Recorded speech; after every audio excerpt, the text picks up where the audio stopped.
pada pagi hari ini sebenarnya diadakan untuk memfasilitasi ya beberapa pertanyaan-pertanyaan yang masuk terkait dengan Green Wakaf gitu. Karena memang pada prinsipnya teman-teman yang tempo hari hadir saat launching Green Wakaf ini adalah sebenarnya gerakan wakaf penghijauan di mana secara konsep kita open untuk kolaborasi dengan berbagai pihak.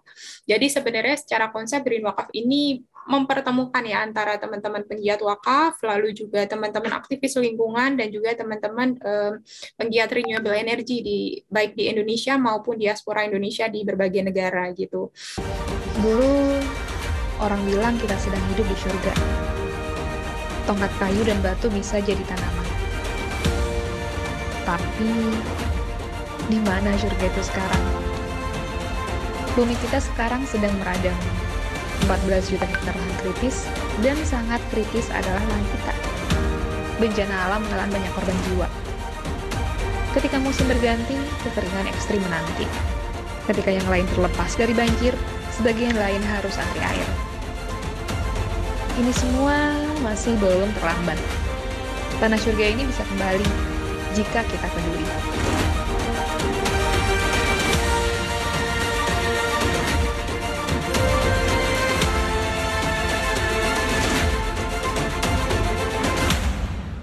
Alhamdulillah kemarin juga waktu launching hadir juga teman-teman dari negara-negara lain ya. Jadi diaspora Indonesia ya, ada yang di US, ada yang di Malaysia, ada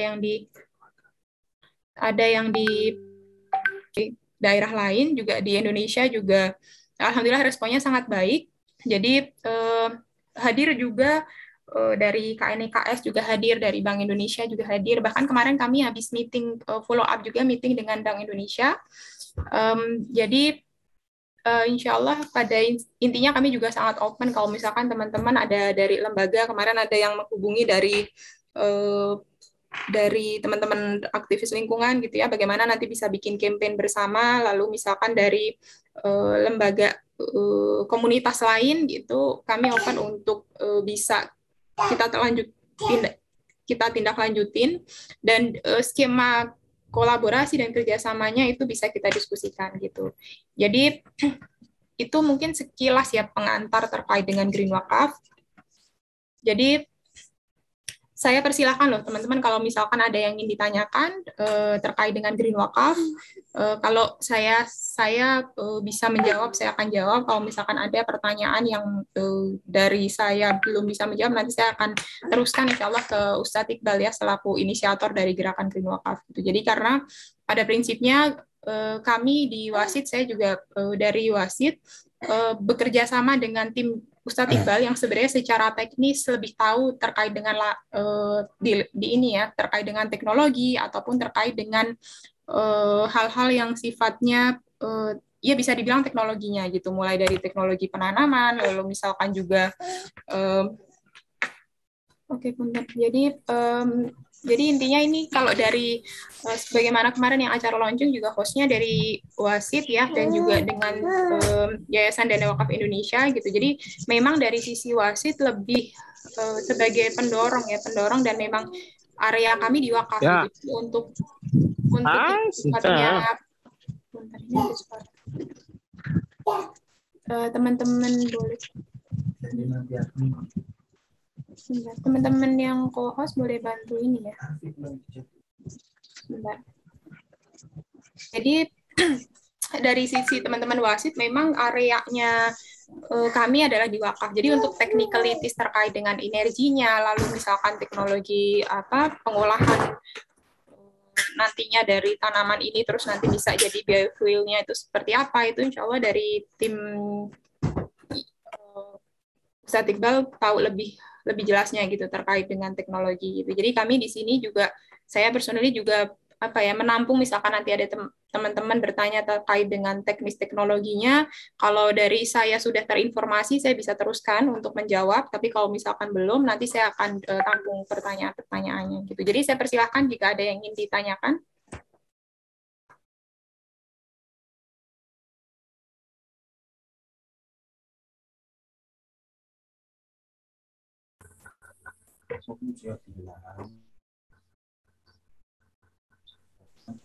Assalamualaikum, izin bertanya Bu Lisa. Ya, silakan Pak. Eh, yang pertama untuk saya di luar Jabodetabek untuk pesen bibit sesuai dengan acara kemarin kan eh, ditawarkan secara bebas gitu kan. Itu metodenya seperti apa? Itu yang pertanyaan pertama.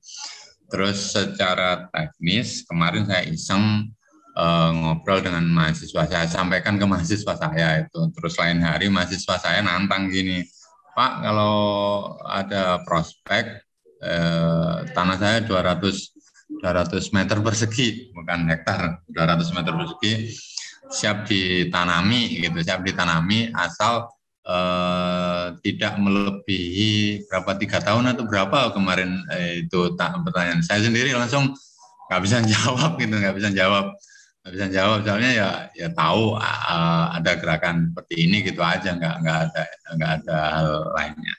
Itu dulu sementara Bu Lisa Ya. untuk pertanyaan pembuka mungkin ya. Terima kasih. Terima kasih banyak Pak Komar.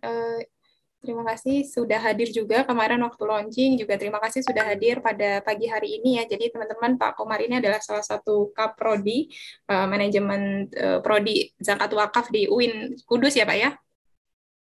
Masih IAIN. Oh IAIN di Kudus. Baik, terima kasih Pak Komar. Saya izin jawab terkait dengan bibit. Jadi memang nanti teman-teman yang misalkan di sini ataupun di lembaganya ingin mendapatkan bibit ya secara for free, kalau dalam jumlah yang terbatas itu kami bisa memberikan secara gratis. Jadi silahkan nanti menginformasikan aja alamatnya, bisa via Mas Adam, atau nanti kalau memang cukup banyak ya, nanti mungkin kami akan bikin semacam Google Form, jadi biar bisa mengisikan alamat dan juga titik koordinatnya. Jadi kalau misalkan teman-teman buka di www.greenwakaf.org, itu ada map, Google Map gitu. Jadi untuk dari sisi teknisnya, ketika nanti ada request terkait dengan bibit, itu selain alamat, untuk alamat pengiriman, kami juga meminta untuk informasi koordinat Google Map-nya gitu, karena kami nantinya akan mapping ya, jatuhannya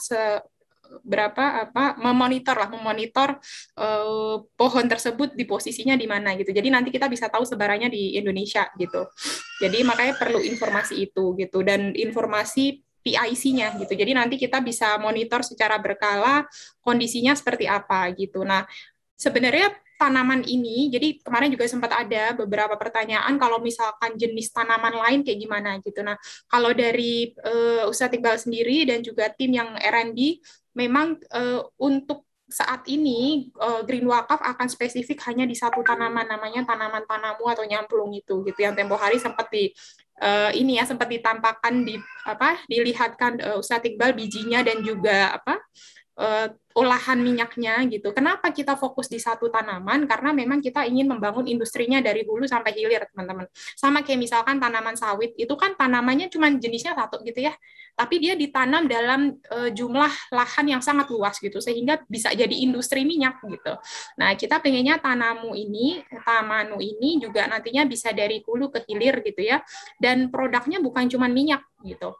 Kemarin tempo hari pas audiensi dengan Bank Indonesia di DEX itu juga Ustadz Iqbal membawa contoh krim anti aging gitu. Terus ada juga yang kayak parfum gitu. Jadi nanti kita ada rencana untuk dikerjasamakan dengan pesantren seluruh Indonesia gitu ya, sehingga nanti pesantren di Indonesia ini juga bisa mandiri energi gitu. Nah, selain energi juga bisa juga ada produk-produk turunannya terkait termasuk essential oil, termasuk juga krim gitu ya, termasuk juga parfum kayak gitu. Nah, itu memungkinkan. Jadi sebenarnya open gitu. Nah, tadi terkait dengan pertanyaannya Pak Komar ya, sebenarnya bisa ditanam personally. Jadi misalkan nih teman-teman ada yang request mau nanam di pekarangan rumah, itu bisa gitu. Nanti silakan info alamat dan koordinatnya gitu ya, dan nanti bisa dikirimkan. Cuman untuk ongkir saya perlu konfirmasi nanti ya ke tim yang mengurusi pengiriman ini gitu. Kalau kemarin sih dibilangnya kalau Jabodetabek bisa di cover gitu. Cuman kalau luar Jawa mungkin saya perlu confirm gitu ya. Karena gini sih, kalau misalkan dikirim ke luar Jawa itu kalau dalam bentuk sudah tanaman yang misalkan berapa senti gitu tingginya, itu kan juga rada riskan ya kalau dikirim ke jarak jauh gitu. Jadi apakah dikirimnya dalam bentuk biji atau seperti apa gitu.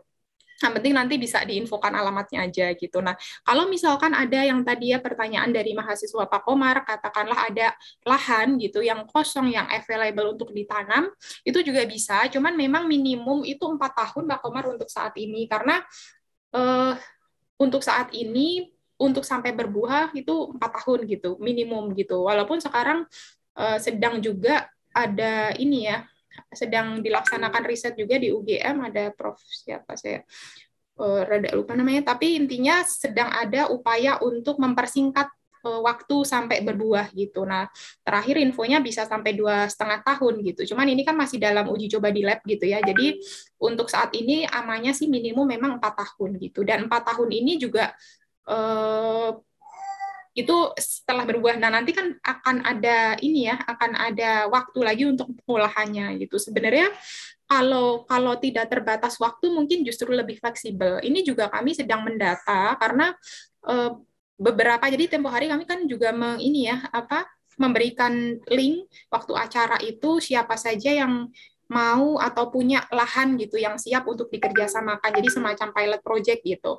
Nah, alhamdulillahnya ada lebih dari 70 yang mengisi, termasuk yang siap kontribusi dana, siap juga kontribusi lahan gitu. Jadi kami sedang mapping sih sebenarnya, termasuk dari Muhammadiyah, dari misalkan ormas besar ya, dan juga dari lembaga-lembaga wakaf gitu. Dan kami juga akan coba approach ke Kemenak mungkin ya, nanti yang punya data wakaf, lahan wakaf di Indonesia. Kalau teman-teman mampir ke Siwak itu kan ada banyak sekali ya lahan wakaf yang kalau informasinya sih masih belum produktif gitu. Nah, kalau memungkinkan nanti dikerjasamakan, kami akan coba jajaki juga ke sana.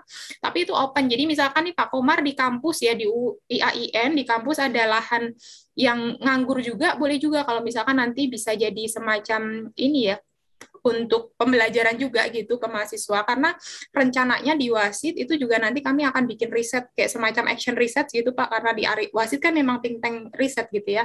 Jadi kan nanti ketika pilot project di beberapa lokasi, nanti untuk size-size tertentu dan untuk lokasi-lokasi tertentu kita akan visit secara berkala, karena kita akan jadikan itu sebagai bagian dari action research gitu. Dan ini riset jangka panjang ya, karena buahnya sendiri baru bisa nanti muncul 4 tahun gitu. Jadi memang ini proyek jangka panjang begitu. Mungkin terjawab ya Pak Komar ya? Ya, cukup. Ya, terima kasih Pak Komar. Ini ada pertanyaan, saya coba jawab. Silakan ya, nanti kalau dari teman-teman Bapak Ibu ada yang ingin ditanyakan secara langsung, boleh raise hand atau open mic. Saya sementara menunggu, saya baca yang ada di chat. Jadi ada pertanyaan dari Pak Yusuf ya, belum sempat ikut launching mengenai jadi begini, nanti sebenarnya di sini di Linktree di kitab sudah ada Instagramnya, namanya Green Wakaf Official. Nah, di situ ada, kalau Bapak Ibu teman-teman masuk ke akun IG-nya, itu ada Linktree. Linktree itu bisa diklik, di situ ada isinya macam-macam. Ada 5 video pendek yang kalau menurut saya itu sangat informatif ya, untuk memberikan gambaran Green Wakaf ini sebenarnya apa gitu. Dan sampai ekosistemnya dari hulu ke hilirnya gitu. Itu videonya bisa diakses. Jadi video tersebut dibuat oleh Ustadz Iqbal dan tim gitu. Dan video launchingnya sendiri juga bisa diakses di website tersebut, ada linknya untuk misalkan yang mau nyimak ya, karena memang cukup panjang, sekitar 3 jam launchingnya gitu. Tapi secara singkat, Green Wakaf ini adalah gerakan wakaf penghijauan gitu. Jadi fokus kita adalah untuk memperbaiki alam dan berkontribusi untuk memperbaiki kondisi bumi gitu. Jadi walaupun betul kalau secara ekonomi bisa dihitung nih keekonomiannya gitu ya. Misalkan nanti bisa dihitung kalau saya tanam di katakanlah 1 hektar itu bisa ditanamin 100 bibit gitu kan. Terus nanti ketika dia berbuah dihitung jadi minyak berapa, terus nanti turunannya jadi produk yang lain berapa, bisa dihitung gitu. Tapi memang sejak awal dari Ustadz Iqbal selaku inisiator itu menekankan bahwa campaign kita ini ruhnya adalah ruh untuk nanam gitu. Jadi memang kita fokusnya itu adalah untuk mengajak orang menanam green wakaf ini. Menanam apa? Menanam tanamannya tamanu itu gitu. Jadi walaupun jadi kita pengennya nih ekonomi benefit itu adalah set impact gitu. Beda, makanya tadi di video yang tadi sempat diputar, beda dengan ekonomi kapitalis hari ini gitu ya, yang pokoknya saya untung, lingkungan rusak, orang lain rugi itu nggak peduli gitu. Nah kita mau bikin antitesisnya nih gitu, kita mau bikin gerakan yang nggak seperti pada umumnya gitu ya, gerakan ini memang basisnya wakaf, dan secara ideal memang ketika konsep wakaf ini dijalankan, artinya ketika orang berwakaf itu kan dia lillahi ta'ala gitu ya, jadi harusnya nggak ada tuh economic expectation lah, ekspektasi dari sisi ekonomi saya dapat apa gitu. Walaupun itu hal lain ya kalau didiskusikan, ternyata in reality nggak seperti itu gitu. Ada juga ekspektasi secara keekonomisan gitu. Makanya teman-teman kalau misalkan ngikutin salah satu produk yang ditawarkan namanya Cash Wakaf Link Sukuk itu adalah ada temporary-nya gitu. Jadi orang ketika wakaf itu ada temporernya, jadi nanti balik lagi gitu. Itu sebenarnya untuk mengakomodir di tengah-tengah ya. Ada orang di luar sana yang mungkin karena keterbatasan gitu ya informasi terkait dengan konsep wakaf yang sebenarnya wakaf ini harusnya ketika dilakukan tidak ada ekspektasi ekonomi gitu ya. Cuman karena satu dan lain hal masih ada seperti itu, jadi di tengah-tengah ditengahi dengan kehadiran CWLS itu di antaranya gitu. Nah, cuman kalau di Green Wakaf sejak awal memang fokus kita adalah untuk menanam gitu. Tempo hari juga sempat ada undangan dari masyarakat ekonomi syariah di Smart FM, itu juga saya sampaikan bahwa secara prinsip itu gitu, kita fokus kita adalah ingin berkontribusi untuk memperbaiki kondisi bumi gitu. Mungkin itu terjawab ya Pak ya. Saya Pak Yusuf, silahkan kalau misalkan ada hal lain yang ingin ditanyakan, saya coba buka lagi.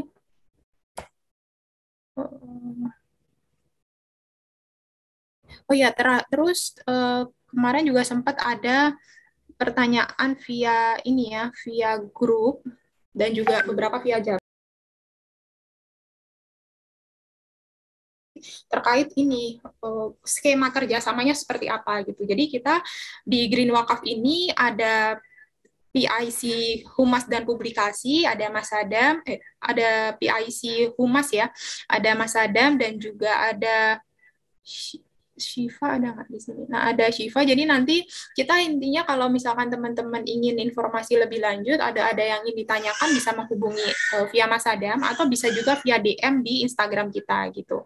Kalau untuk kerjasama yang sifatnya spesifik nanti bisa diagendakan untuk meeting gitu ya. Jadi kemarin kami terima beberapa surat request untuk meeting ya terkait dengan kerjasama. Jadi itu bisa gitu nanti bisa diagendakan. Lalu kalau misalkan sifatnya sebenarnya yang terdekat ini adalah kita rencananya mau campaign. Jadi kerjasama dengan beberapa teman-teman aktivis lingkungan kita mau campaign menanam gitu. Nah campaign menanam ini kontribusinya nggak harus punya lahan ya, atau nggak harus ditanam di rumah kita gitu. Kita bisa pilih kontribusinya, either kita misalkan mau donasi gitu ya, jadi nanti kita akan bikin paketnya per pohon itu berapa gitu, jadi teman-teman bisa ikut kontribusinya dalam bentuk donasi, atau kita juga bisa juga misalkan teman-teman ada lahan nih nggak dipakai, bisa juga diinformasikan, jadi kita akan tanam di lahan tersebut gitu. Kalau kemarin kami sempat meeting dengan salah satu nazir yang sudah terdaftar di Badan Wakaf Indonesia, jadi untuk Green Wakaf ini ada satu nazir yang official sejak awal bergabung ya, namanya Sinergi Foundation. Mungkin teman-teman sudah ada yang familiar. Jadi Sinergi Foundation ini adalah salah satu nazir yang sudah terdaftar di Badan Wakaf Indonesia. Jadi kalau di Indonesia itu nazir kan ada 3 tipe nih teman-teman, ada yang perorangan, ada yang organisasi, ada yang badan hukum gitu ya. Kalau yang perorangan ini jumlahnya ribuan gitu seluruh Indonesia. Perorangan ini artinya tidak lembaga tertentu ya gitu. Jadi ya atas nama gitu, person by person nazirnya, nazir pengelola wakaf. Nah, ada juga yang bentuknya organisasi ya, badan hukum. Jadi kayak Sinergi ini terdaftar, kalau teman-teman mau cek gitu ya, saya nih kalau mau wakaf ke lembaga yang mana ya yang sudah terdaftar, kayak semacam kalau teman-teman eh, fintech gitu ya, fintech mana sih yang aman, yang legal gitu. Nah, itu kan bisa dicek di websitenya OJK. Nah, sama wakaf juga gitu sebenarnya. Jadi teman-teman kalau misalkan mau berwakaf bisa dicek ke nazir ataupun lembaga wakaf yang sudah terdaftar di Badan Wakaf Indonesia. Kita kalau di Indonesia kan otoritas wakafnya BWI dan Kemenak ya. Jadi khusus yang cash wakaf, wakaf uang itu bisa dicek daftarnya di Badan Wakaf Indonesia. Kalau nggak salah terakhir bulan Jun beberapa bulan lalu ya. Saya cek terakhir itu ada 285 nazir gitu.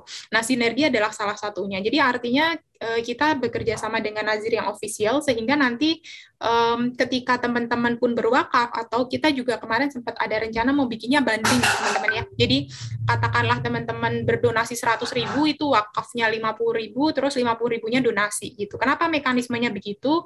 Karena memang sebenarnya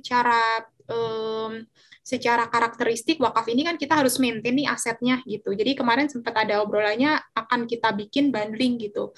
Jadi karena kan ada kemungkinan ketika nanti pohon itu ditanam, kan nggak 100% itu akan ini ya, ada risiko lah artinya dalam bercocok tanam dan juga dalam menanam pohon itu kan ada risiko tanaman itu misalkan mati di tengah jalan gitu. Nah, sedangkan kita juga harus memaintain kalau itu akadnya wakaf, kita harus maintain aset wakafnya gitu. Jadi secara umum kita lagi diskusikan konsepnya gitu dengan Nazir dengan Sinergi Foundation, tapi secara gambaran begitu. Jadi nanti boleh misalkan dari kemarin sempat ada dari yang ada yang hadir nggak ya dari yang punya teman-teman aplikasi bisa misalkan ada aplikasi di handphone yang misalkan sudah punya audience ataupun sudah punya downloader gitu kan, nanti bisa dikerjasamakan sehingga informasi ini bisa di-sharekan ke penggunanya, itu bisa juga kerjasamanya seperti itu. Terus atau misalkan teman-teman yang di Pemda ataupun misalkan di pemerintahan boleh juga, misalkan ada yang bekerja di Kementerian Lingkungan Hidup gitu ya, boleh juga gitu. Jadi intinya bisa diinformasikan teman-teman untuk potensi kerjasamanya gitu. Kira-kira apakah ada lagi yang ingin ditanyakan?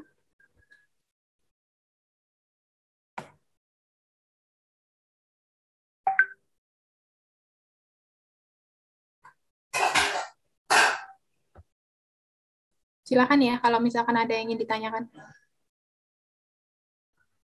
Assalamualaikum. Assalamualaikum. Waalaikumsalam. Silakan Ini, Pak. Mau nanya Bu, ini gimana Iya, ya? Pak. Dengan soal haji. Oh iya, iya, saya mau. Oh ya, silakan Pak. Itu kemarin tuh ada orang masalah tentang wakaf, dia ke masjid. Dia kan memberikan wakaf. Setelah itu masjidnya dibongkar. Terus kata saya, ya kalau memang bisa sih dijual apa gimana gitu. Dia mempertanyakan kok dijual? Ya kata saya ya dijual juga bisa asal uangnya itu dibelikan kembali untuk wakaf itu. Tapi dia ngotot-ngotot itu gimana tuh Bu? Solusinya harus gimana Bu? Dan ini bangunannya masjid gitu ya Pak? Ya iya, bangunannya masjid. Dia berwakaf untuk masjid. Bukan bangunan, jadi gini Bu. Dia berwakaf untuk masjid. Tanah wakaf itu kan ditanam gitu. Setelah itu tanah itu dijual. Setelah dijual, dia nggak mau dipindahin, kata saya nggak jadi masalah dipindah asal dibelikan kembali dengan sesuai harga atau lebih bagus sih ya lebih menambah gitu. Itu gimana solusinya Bu? Baik. Oke, terima kasih Pak Sunaji. Jadi sebenarnya ini sekaligus, walaupun nggak spesifik ya terkait dengan green wakaf, tapi sekaligus mungkin informasi dan ini juga sharing kepada teman-teman yang hadir di sini. Memang salah satu isu terbesar ya, salah satu isu di perwakafan di tanah air ini adalah terkait dengan tadi ya konflik gitu atau sengketa lahan gitu. Nah, kenapa konflik atau sengketa lahan ini terjadi? Karena dulu teman-teman kalau dilihat di Kemenak itu ada ya daftar tanah wakaf seluruh Indonesia. Jadi kalau saya sih berpikiran bisa jadi yang aktual di lapangan lebih besar daripada yang sudah tercatat gitu. Tapi dari pun yang sudah tercatat itu banyak sekali yang masih belum tersertifikasi gitu. Jadi idealnya kan kalau teman-teman punya tanah wakaf, itu tanahnya sudah status wakaf, itu harusnya diproses ke BPN, ke Badan Pertanahan, sehingga status sertifikat dari tanah itu adalah tanah wakaf gitu. Nah, cuman memang dalam prakteknya dulu itu banyak senior-senior kita ya ketika berwakaf karena niatnya itu lillahi ta'ala, dari sisi administrasi itu nggak diurus gitu. Nah, dulu mungkin memang niat awalnya mau wakaf gitu ya. Cuman banyak terjadi kasus ketika akhirnya generasi selanjutnya, cucunya, cicitnya gitu ya, ketika melihat tanah wakaf itu sekarang jadi potensial gitu ya, harga tanah kan sekarang ini ya naik gitu kan, sehingga ada dan secara sertifikat itu masih sertifikat hak milik gitu. Nah, itu yang akhirnya kadang diklaim balik gitu, sehingga mungkin tadi kalau saya berpikir bisa jadi tadi kejadian dijual tanahnya tuh mungkin karena konflik itu gitu. Itu ya Pak Suan Haji. Jadi ketika tanahnya ini dijual, itu kan akhirnya bangunan di atasnya juga kan jadi nggak bisa sustain lagi gitu ya. Kalau kayak tadi akhirnya harus dirubuhin kayak gitu. Dan sama juga kalau misalkan tanah wakaf yang terkena proyek pemerintah, teman-teman ini juga bisa kayak tadi dibilang dipindahkan lah jatuhannya. Jadi ada kayak tukar guling ya, bisa jadi dipindah ke satu lokasi yang lain dengan misalkan size yang lebih besar atau disesuaikan gitu ya. Nah, itu oh ini Ustadz Iqbal baru bergabung. Jadi kalau saran saya terkait dengan konflik tersebut bisa dicarikan atau bisa mengontak BWI perwakilan di daerah tersebut gitu Pak. Ini Ustadz Iqbal baru bergabung. Assalamualaikum Ustadz.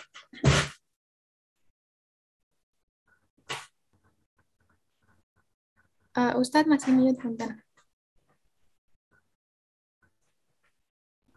Oke. Ya, sehat Ustadz ya.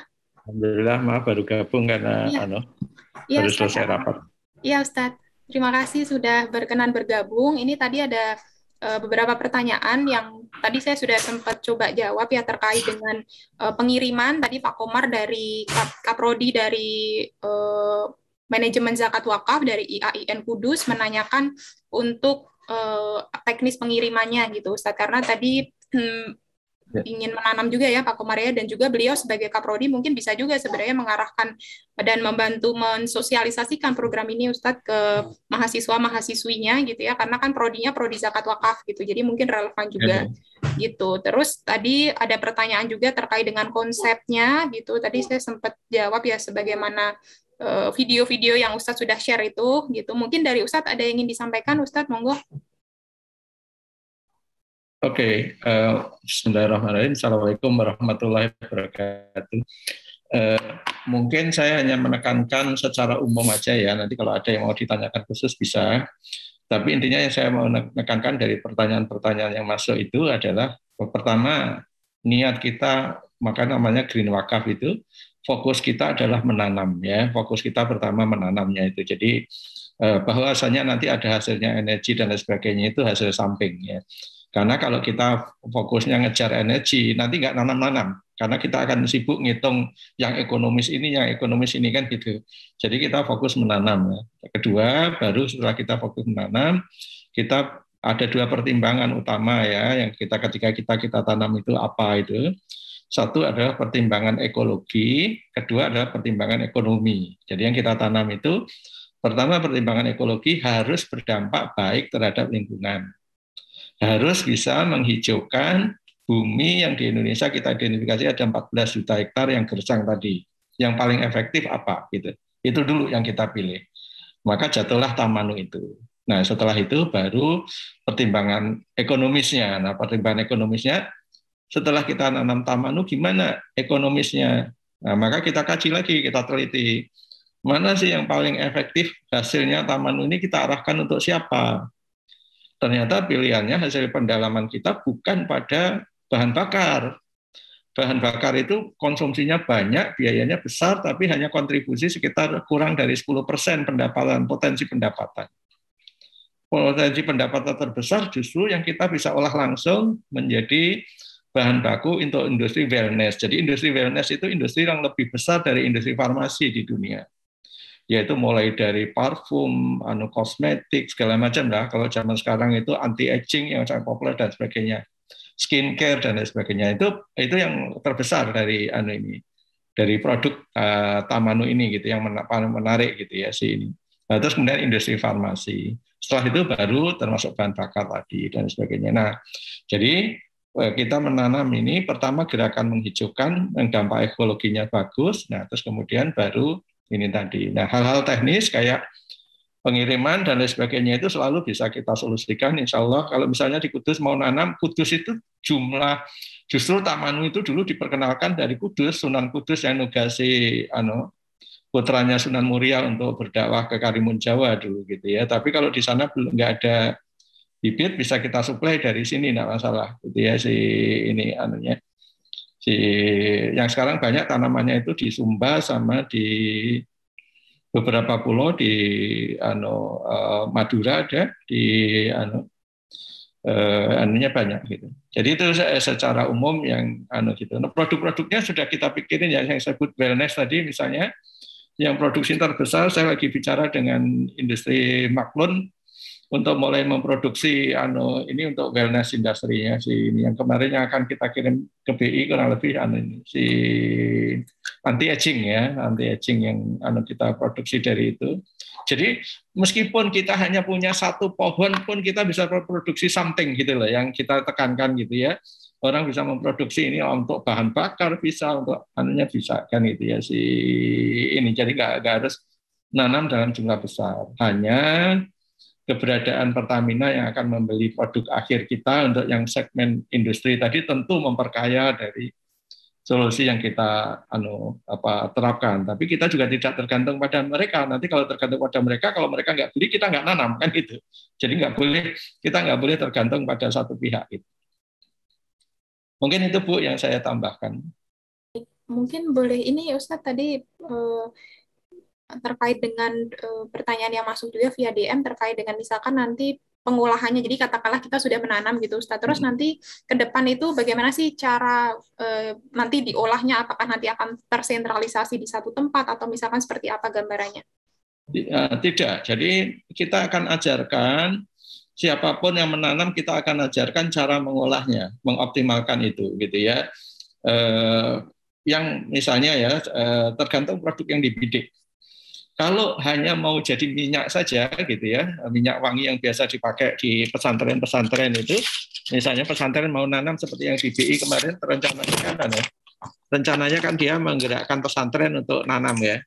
Minyak wanginya itu kayak gini dia, pesantren.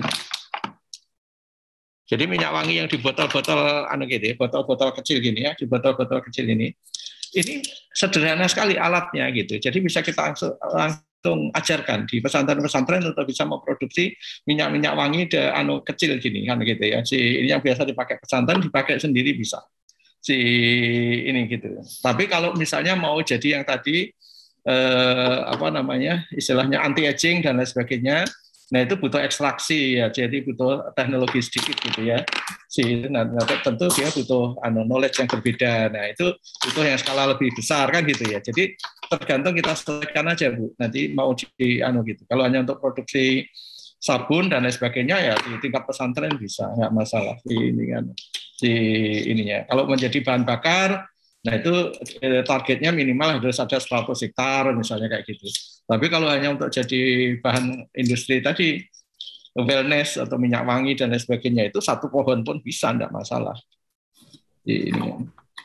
Ya, Ustaz. Kalau untuk ini Ustadz mungkin boleh diinformasikan kalau misalkan komunal gitu ya Ustadz, jadi katakanlah satu RT atau satu kelurahan ada gerakan nanam kan kadang suka gitu tuh di rumah saya tuh ibu-ibu tuh nanam misalkan katakanlah nanam pohon cabai gitu. Nah ini kalau misalkan nanam Tamanu gitu ya, terus nanti ada hasil yang secara komunal bisa dihasilkan, itu yang paling simpel bisa katakanlah apa bisa jadi pengganti bahan bakar di rumah atau kayak gimana, itu memungkinkan nggak Ustadz? Bisa, cuman pengganti bahan bakar itu yang nilainya paling rendah. Jadi kalau kita mau mengoptimalkan nilainya, yang paling mahal itu ya jadi kayak minyak wangi, jadi kosmetik gitu kan anunya dan itu natural kan, jadi bagus untuk ini kan gitu ya. Itu yang nilainya paling tinggi. Nah, itulah tadi pertimbangan ekonomisnya, pertimbangan ekologisnya kita nanam ini untuk mencegah banjir, mencegah longsor dan sebagainya. Nanti pertimbangan ekonomisnya adalah setelah kita panen kita olah jadi apa. Nanti kita dampingi. Justru gunanya Green Wakaf ini, semua yang bergerak di situ kita tidak mementingkan istilahnya, oh ini paten saya, ini anu gitu. Dari awal saya tekankan sekali semua ilmu yang kita develop untuk ini kita share. Jadi anunya kan gitu ya, ini sesuai dengan kapasitasnya masing-masing tentu saja ya. Kalau misalnya ibu-ibu di komplek kita ajarin buat biofuel ya mungkin nggak nyampe kan gitu ya. Tapi kalau sekelas Pertamina atau apa ya kita anunya biofuel, sekelas korporasi yang kita bidik biofuel kan gitu ya. Anunya itu. Karena potensi anu wakif kita kan bisa aja perusahaan-perusahaan yang beroperasi di daerah terpencil, maka fokusnya ya tentu biofuel kan. Nanti kalau ada sempat ke kantor saya bisa saya tunjukkan seluruh mesin-mesin yang ada ya. Mulai dari ngepres secara manual kayak apa. Jadi saya buatin mesin yang untuk ngepres ini dari biji ini sampai jadi minyak gitu yang secara manual gitu. Ibaratnya orang membuat sendiri mesinnya juga bisa, itu kita ajari gitu ya. Dari ini sampai jadi minyak ini gitu. Ini mesinnya hanya manual bisa gitu. Kalau mau mesin yang lebih industri atau industri komersial dengan mesin yang besar juga bisa kita niru atau pesen dengan model yang ada di kita. Berarti sebenarnya terbuka juga, misalkan kan sekarang Ustadz ada program ini ya, konversi mungkin yang student ataupun mahasiswa di kampus-kampus misalkan mau magang juga, itu seperti apa? Apakah bisa misalkan magang di tempat kantor di Ustadz atau misalkan dikerjasamakan dengan kampus, skemanya seperti apa gitu Ustadz? Sangat bisa, bahkan sudah ada ya sejumlah kampus yang nugasin S1 S2-nya di kita gitu ada. Untuk risetnya kita dampingi, ada. Dari IPB juga ada, dari ESA Unggul ada, gitu. Bahkan sebelum krisis pandemi, di tempat kita itu rata-rata belasan orang yang lagi dan yang nyusun tesis ini, gitu. Dan skripsi dan sebagainya gitu. Hari-hari ini pun kita ada beberapa yang dari tingkat S1 sampai S3 kita ada ya yang lagi ini. Misalnya yang sekarang S3 yang lagi bicara sama kita adalah untuk proses enzimatik gitu misalnya. Jadi saya kasih contoh, mesin yang ada sekarang untuk memproduksi ini namanya biofuel, apa istilahnya itu drop-in biofuel ya, diesel tapi yang dihasilkan dari tanaman, jadi renewable kan itu ya. Tapi mesin yang ada sekarang itu istilahnya thermochemical, jadi prosesnya butuh panas, tekanan tinggi dan panas tinggi, otomatis mesinnya mahal.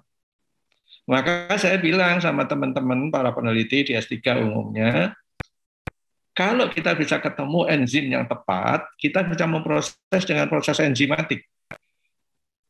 Suhunya hanya sekitar 50-60 derajat, tekanannya normal atmosfer, otomatis alatnya murah.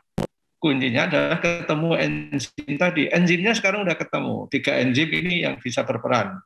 Yang sekarang maka yang S3 yang sedang bicara sama kita adalah bagaimana sekarang kita memproduksi crude enzimnya secara murah, gitu kan, gitu ya. Kalau kita beli aja enzimnya di Norwegia ada perusahaan enzim besar Novozymes misalnya, ya tentu sangat mahal produksinya, minyaknya jadi nggak ekonomis. Tapi kalau kita bisa memproduksi enzimnya murah, nah berarti produksi minyak bisa murah dan bisa di mana saja. Nah itulah yang tesis-tesis yang tingkatnya tingkat bisa S2, bisa S3 gitu ya ini. Kalau S1 ya misalnya tesis untuk membuat biodiesel dari tamanu dan lain sebagainya itu. Oh, baik, siap. Baik, saya persilahkan dari Bapak Ibu teman-teman kalau ada yang ingin ditanyakan secara langsung, mumpung ada Ustadz Iqbal guru kita ada bergabung di sini, silakan jika ada yang ingin ditanyakan selain yang tadi sudah sempat dibahas ya di sesi sebelum beliau bergabung. Monggo. Nyambung Bu Lisa bisa terima kasih. Assalamualaikum Ustadz Iqbal.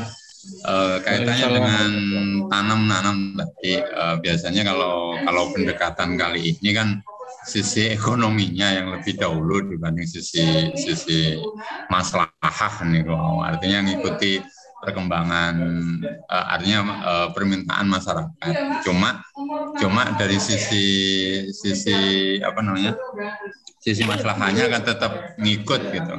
Artinya kebetulan ini di YN Kudus ini kan rencana ada KKN gitu, ada KKN. Artinya niatan saya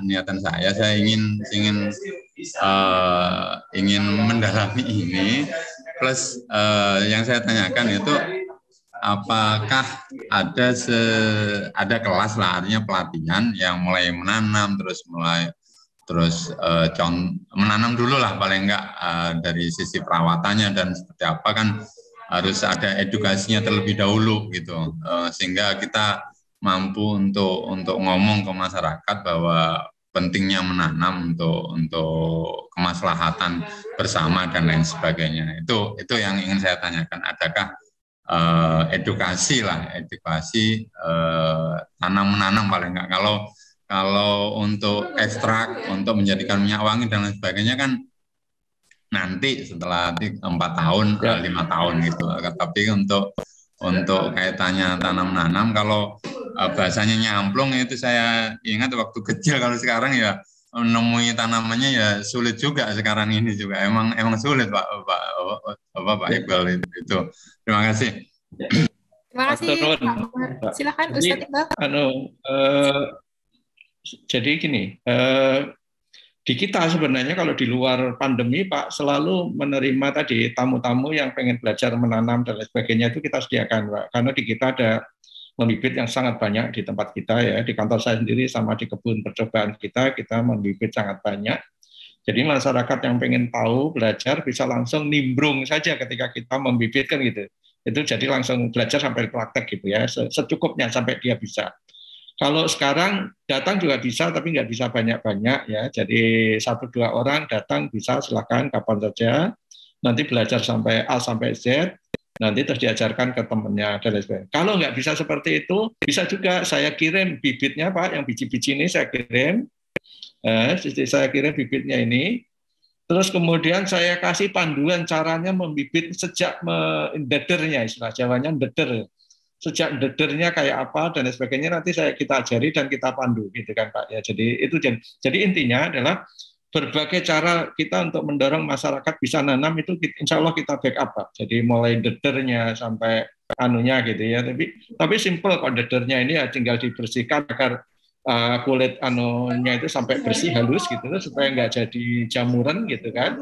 Setelah itu ditaruh di tempat lembab dan gelap ya, jadi bisa ditutup tisu basah atau apa, pokoknya lembab dan gelap. Berarti ada paket tutorialnya Pak?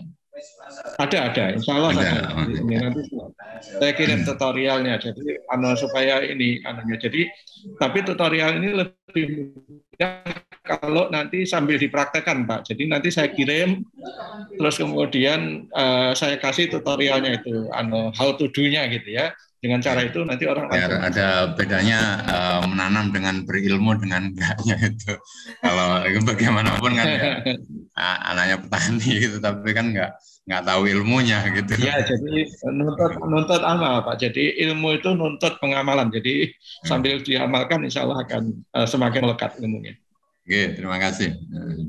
Baik, terima kasih Pak Komar juga Ustadz Iqbal untuk jawaban ya.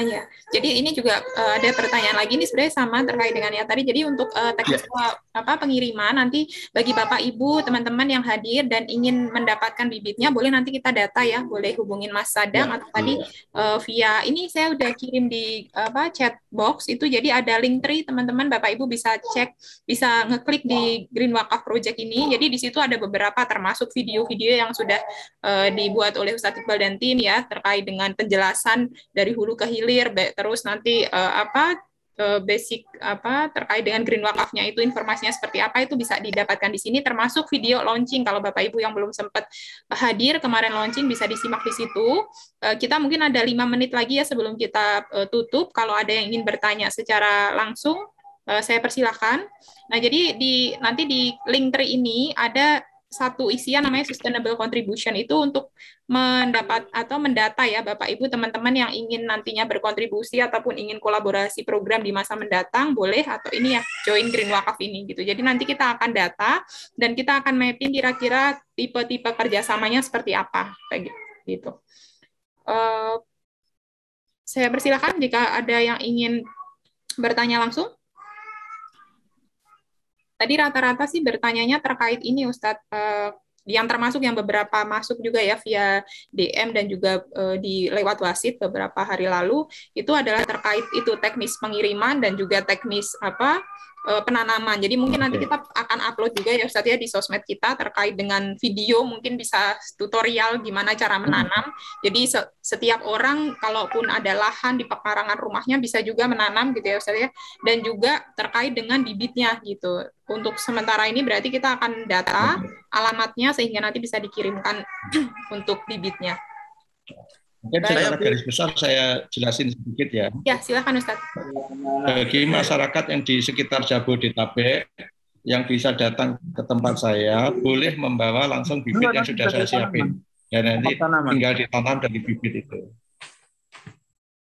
Halo, ya jadi tetapi nanti kalau bagi masyarakat yang tidak bisa datang dan tinggalnya jauh di luar Jabodetabek, yang saya kirimkan biji kayak ini. Gitu. Karena kalau dikirim bibit resiko mati gitu ya, resiko mati dan jadi kalau untuk masyarakat yang jauh kita kirimin dalam bentuk kayak gini, jadi dikirim kemanapun bisa, keluar negeri pun ini bisa dikirim ya, nggak masalah ini ya. Tapi kalau masyarakat Jabodetabek dan khususnya yang bisa datang ke sendiri ke tempat saya, datang Pak saya minta bibit gitu, saya kasih langsung bibit yang untuk ditanam itu tadi gitu ya. Hanya kita butuh 3 informasi ya. 3 informasi ini supaya semuanya terdata saja ya. Pertama, lokasi penanaman diberikan ke kita dalam bentuk map, Google Map, sehingga kita bisa pantau. Oh, di titik ini, di koordinat ini ada tanaman ini sekarang, kan gitu. Nanti dari waktu ke waktu kan bisa kita pantau sesuai dengan update data di Google kan gitu ya. Kedua adalah status lahan. Status lahan itu apakah ini lahan wakaf, apa lahan pemerintah atau apa gitu. Supaya kita tahu bisa memperkirakan kira-kira ini nanti jadi masalah apa enggak kan, karena kita nggak mau nanti misalnya dituding orang Green Wakaf nanam di tanah orang yang nggak berizin akan kenakan kita kan gitu ya. Jadi status lahan tadi penting. Terus yang ketiga adalah luas lahan yang berpotensi ditanami saat itu untuk menyesuaikan jumlah bibit yang kita kirim misalnya. Jadi idealnya 1 hektar itu hanya bisa ditanami 100 pohon ini gitu. Ini 100 pohon ini gitu. Jadi supaya bisa tumbuh maksimal kan gitu ya Tapi kalau kita nanam 1 persatu, asal cukup untuk pijaan akar itu juga sudah tumbuh. Misalnya halaman kita ada cuma berapa, nanam 1 pohon juga bisa, nggak masalah. Mungkin itu summary-nya.